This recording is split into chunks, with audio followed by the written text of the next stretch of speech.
Con un gol del capitano Giuseppe Fallea, abile a deviare in rete un bel traversone su punizione di Giovanni Fricano, la Pro Favara di mister Tudisco conquista l'intera posta in palio e piega l'ottima Leonfortese che era scesa al comunale Bruscolede di Favara per fare risultato.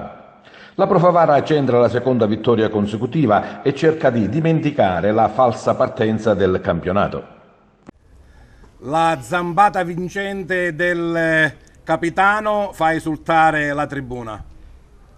Oggi era importante vincere e portare 3 punti a casa per il gruppo, per la dirigenza e soprattutto per i tifosi, perché ci stanno sempre dietro, ci seguono sempre ed era importante per questo. Ora abbiamo una settimana di riposo, ricarichiamo le batterie e ricominciamo di nuovo, sperando di fare sempre meglio. Senza svelare i vostri segreti, ma lo spogliatoio mi sembra che si stia unendo. Ma io me ne accorgo di giorno in giorno che la squadra si va completando, completando in senso che si sta amalgamando tutto il gruppo e stiamo andando tutti verso un unico obiettivo. La Pro Favara è scesa in campo con D'Andrea, Caternicchia, Marino, Bossa, Fallea, Miano, Camilleri, Incatasciato, De Luca, Lapiana, Fricano.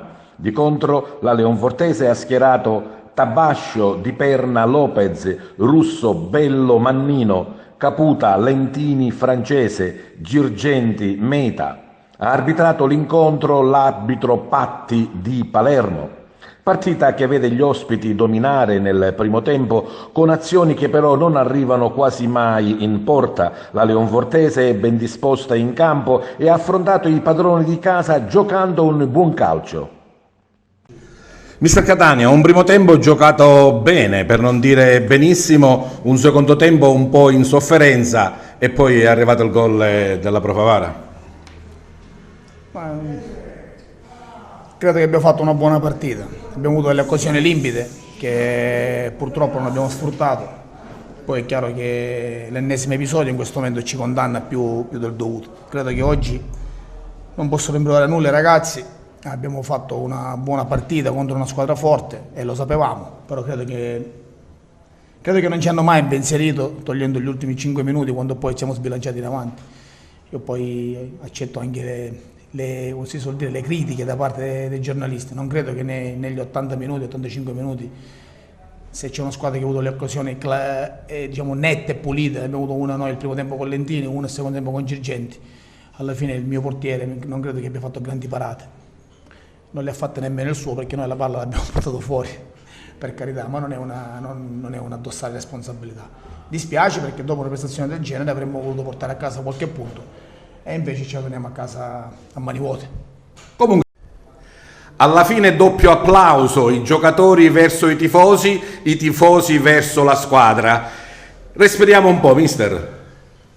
Sì, era importante oggi iniziare a fare qualcosa di buono soprattutto in casa. Domenica scorsa l'avevamo fatto a Carini, questa domenica dovevamo cercare di crescere. Ho chiesto alla squadra continuità nel gioco, nei risultati e una crescita soprattutto.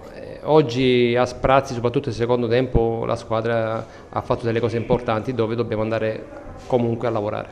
Come dicevamo, un primo tempo un po' in sofferenza, poi il secondo tempo gli ingranaggi giusti fino ad arrivare al gol e praticamente al raddoppio col palo. Nel secondo tempo abbiamo avuto diverse gol prima del gol. La squadra ci credeva, stava uscendo fuori, abbiamo cambiato qualcosa sul sistema e sono stati bravi, voglio dire, a sfruttare le occasioni. Quindi bisogna continuare, c'è tanto da lavorare e bisogna continuare su questa strada. La vittoria per la Pro Favara è arrivata alla mezz'ora del secondo tempo dopo alcune azioni veloci e di contropiede. Padrone di casa che hanno sfiorato anche il raddoppio con un palo clamoroso timbrato da Dambelé. Adesso ci saranno 15 giorni di stop a causa delle elezioni. Si ritornerà in campo nella prima domenica di ottobre con il Pro Favara che farà visita al Mazzara del Vallo. la squadra di mister Catania era messa benissimo in campo e siccome io già ho visto anche altre partite, è una squadra che non ti fa giocare perché ti attacca nella propria area, ha una condizione fisica esagerata, conoscendo il mister io so come lavora lui e quindi non è che siamo stati male noi, sono stati bravi loro il primo tempo. Poi il secondo tempo è cambiato qualcosa perché magari subentra un po' di stanchezza, è una squadra che un po' si deve difendere con le ripartenze, quindi creare poi fastidio dopo e quindi noi lì siamo stati più bravi perché avendo anche qualche cambio rispetto, come dicevo prima, all'anno scorso, cambia la partita, spezza la partita e i cambi sono stati azzeccati tutti.